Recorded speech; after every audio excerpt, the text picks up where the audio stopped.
Hello everyone and welcome to my channel. My name is Crown and today we are going to have some more stories that I hope that you will enjoy. But before we start, it will be so much appreciated if you would subscribe to the channel, like the video if you enjoyed it, and maybe leave a comment down below. These simple clicks would mean a lot to the future of this channel and really reward the effort that I put in every day. And now, without further ado, let's go! First story. Tell others I hit my dog, see what's coming for you. Me and my husband, 28 female, 29 male, are in a chicken breeding club, which provides an allotment garden-like structure. We joined a year ago and got to know Klaus, an old man who actually lives in one of those seed gardens. At first, he was very kind, helping out 1 or 2 times, but after a while he got very greedy, telling us to help him in his garden, sell stuff for him on eBay, or care for his chickens. Some people said we should keep our distance from him, but we didn't listen. He regularly invited us to drink a beer with him, acted like he knew all of town. He's well known and has many connections, but the real thing was, yes, he was known, but for all the bad reasons. We talked to him a lot in the first few months and noticed he's highly addicted to alcohol and tries to make a dime out of everyone and everything. You know the saying, blood is thicker than water? Not for him. At first, he helped us out. For example, by giving us some tools for free or giving us money for working over at his place. Also, we kind of felt bad for him. Living your last days in a garden shed? But after a while, he gave us almost nothing for our work. No money, broken tools, so garbage we had to dispose of. Not even a thank you. He also started to talk to us in a very demanding tone. Old male Karen-like. Instead of messing with him, we started to simply distance ourselves from him, not doing any more work. His last effort to win us back was to buy 20 weed plants and put them in his garden and show us. He knew we smoked, but as soon as he demanded we sell his future 5 kilos, we backed off again. As others noticed we didn't hang out with him anymore, they started to tell us how Klaus truly is. He started to live there as soon as another club member since dead lost his home and lived on his farm over there. As for the rules of the club, it is not allowed. If he is allowed to, Klaus had to be too. Klaus lived there for 14 years, not because he got homeless or another stroke of bad luck in life, but because he wanted to live as inexpensively as possible. We learned he had loads of debt. No wonder, considering how much he drank. We found out this is the case since he was old enough to drink. He tried to rip everyone off of their money since ever. His brother, his best friend, even his wife. Some say if she was still alive, he would sell his own mother. As the weeks went by, we learned more and more about him. That he had done this with nearly everyone who joined the club. Not only with us. We saw it too as a new member, who was also mentally disabled, cut his hedge for him for 16 hours and got 20 bucks. And no thank you. Klaus started to dislike the way we stayed out of his way, so his response to that was to talk craps about us, even threatening us to tell others that we smoke. It's illegal over here. I mean real full-fledged lies. For example, we would owe him 200 bucks. We would do parties till late at night at the farm. We would hit our dogs. At that last point, we snapped. We bought a drone, made pictures of his weed plants, and got police involved. Get them before they get you. Klaus peacefully sat in the club's community house, drinking beer at 9 o'clock in the morning, as 10 police officers walked in, going directly into his garden. Little Klaus turned his head around like an owl and immediately stood up and walked outside. He asked one cop, "Hi, can I help you?" And they asked for his name. "Oh, Mr. Klaus, we were actually looking for you." Behind the officer talking to him, the other cops raided his farm. not only finding the plants, but discovered themselves he lives there. Living room was obviously used bed, food leftovers, and a TV. They asked him where he has his address. He told them the address of his long-deceased brother. They sent a car to this address, but found no clue he could be living there. By the way, he also got money from the state, social benefits, and also meant to cover his rent. The rent on this farm is $30 a year. So huge no-no. Money fraud is one of the worst things you could do over here. The cop stayed at his farm for the next 4 hours, collecting evidence. The whole farm surroundings were patrolled by some cops, so word spread like a wildfire. Every single farm owner got over there to see what was happening, cheering that this douche finally got what was coming for him after ripping off so many people. It was amazing. This dude had 14 years to make this farm his little hidey hole, making money out of it. He had split the whole community, gave us a bad name overall, and not even breeding chickens. He just had them to sell the eggs. Shake my head. To his luck, he was clever enough to tell the cops it's only CBD. Still illegal, but not as much. So they had to send it in to test it, buying him some time. The club held a meeting, and that was a crazy show. As soon as this topic started, he said we planted them there. He only gave us a little plot. Most laughed, and some said nothing. And we voted for his eviction. Had to, as of the rules. And he got 15 against him. Next story. Karen demands my Game Boy for her demon spawn, and then gets served for it. After reading posts here about Karens who try and steal Nintendo Switches for their horrible demon spawn children, it unlocked a memory of when I was 8 years old and I got my first Nintendo Game Boy as a present from my godfather for getting good grades and making honor roll every time. And my parents bought a few games for it and carry case and a few accessories. My mom and dad confirmed it, and my eldest sister would too. So now on to the story. We were at the mall at a local restaurant named after the day that comes after Monday during the summer of 1989. My parents were having dinner with business associates, and my sister and I had things to occupy ourselves with while the grown-up talked. I had my Game Boy and was enjoying Super Mario Land. I had to sit on the outside of the table in case I needed to use the bathroom.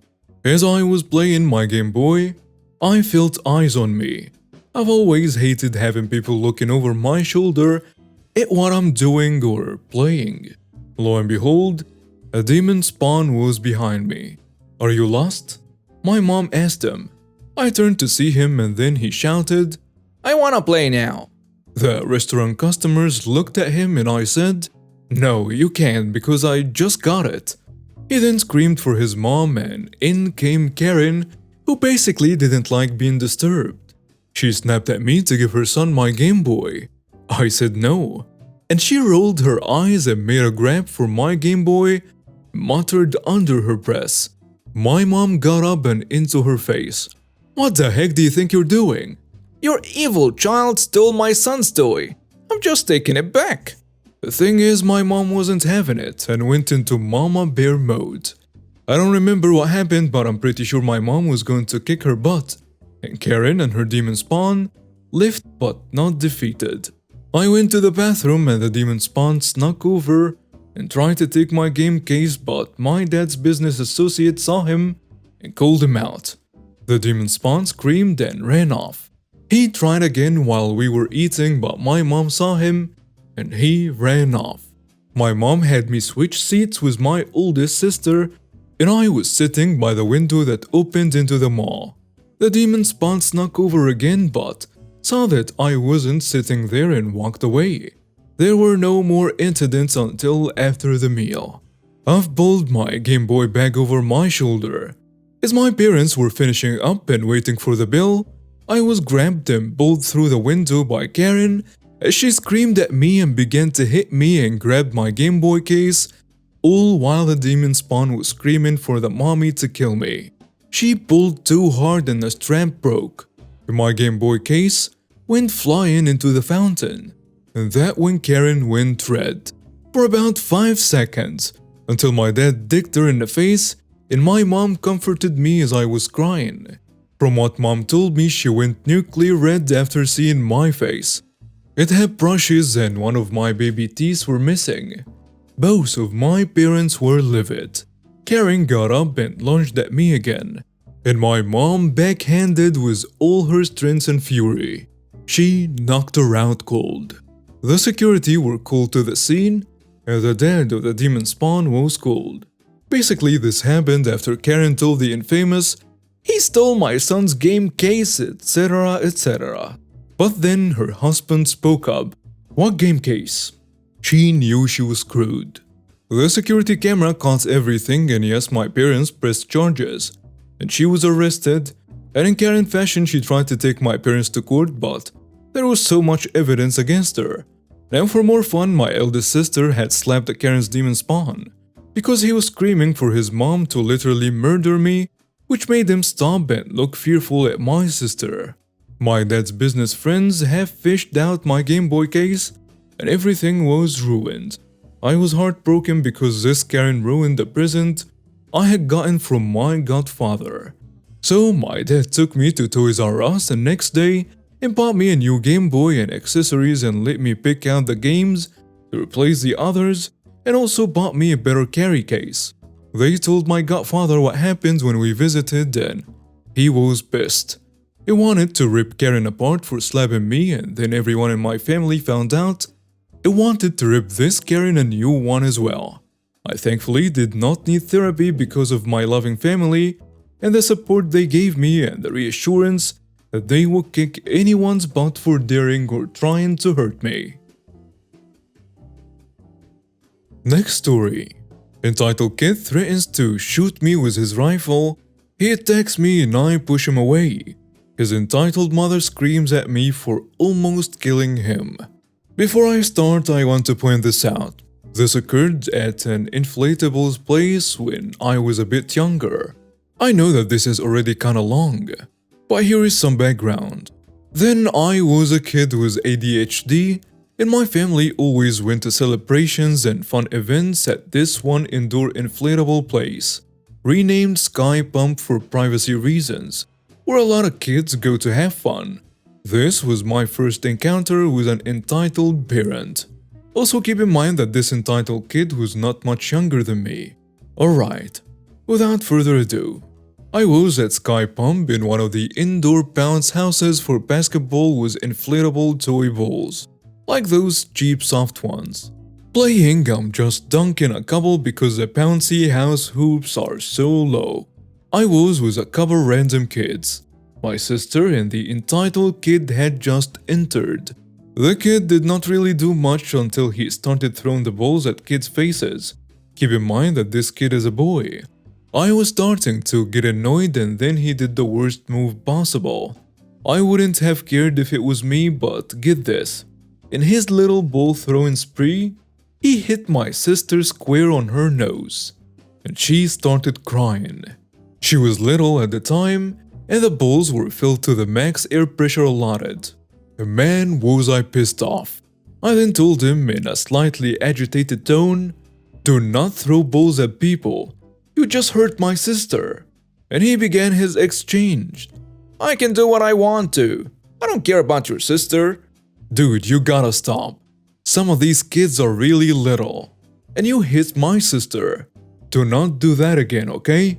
At this point, my sister has almost completely stopped crying. Then he lights up with the most evil grin on his face.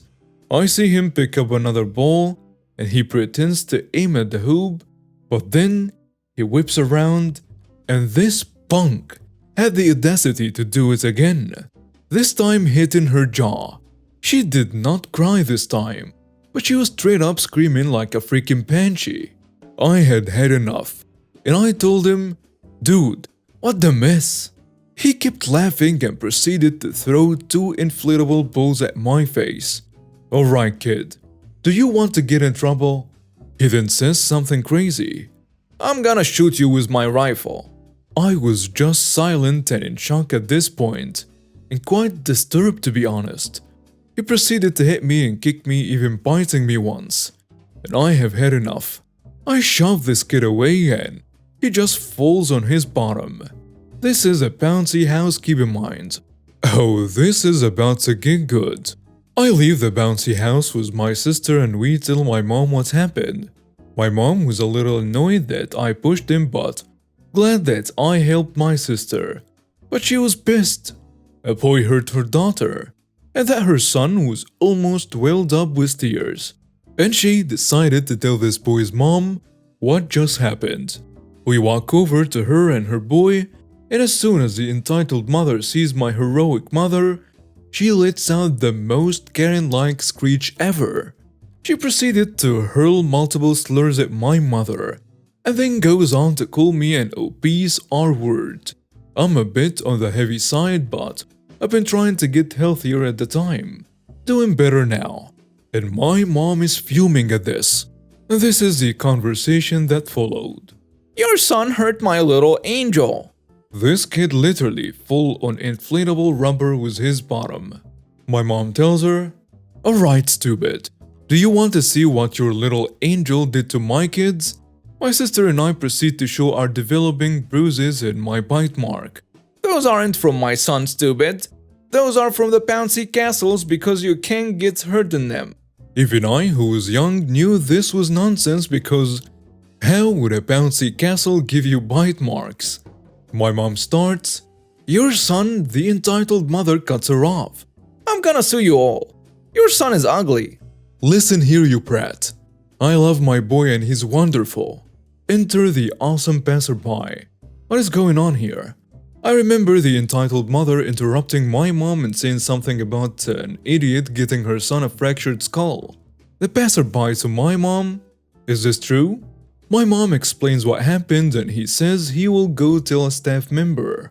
Then the entitled mom screeches, "She's a liar. She's just trying to look better than me." The awesome passerby then responds with some select words to the entitled mother before walking off. "I hope you die, you R-word." More insults and threats fly until my mom finally snaps. "Alright, witch. Back off before you are the injured one. I swear to God I will thrash you senseless if you talk bad about anyone." And she was silent. My sister and I were too, because our mom is extremely chill, and it takes a ton to make her snap. The entitled mother then started yelling that my mom was harming her, and finally an employee showed up. She then ranted to the employee that my mom was going to kill her, and the employee did not have any of it. The employee told them to leave and they didn't. An officer had to end up coming to escort them out, and she was yelling about how she was going to sue my family and the company, until she was finally out of the building and into the cop's car. Everyone saw and were quite shocked. We decided to leave and go out for ice cream. I also got checked for tetanus vaccines, and I was up to date luckily. And now we have reached the end of today's stories. Thank you for watching and see you next time.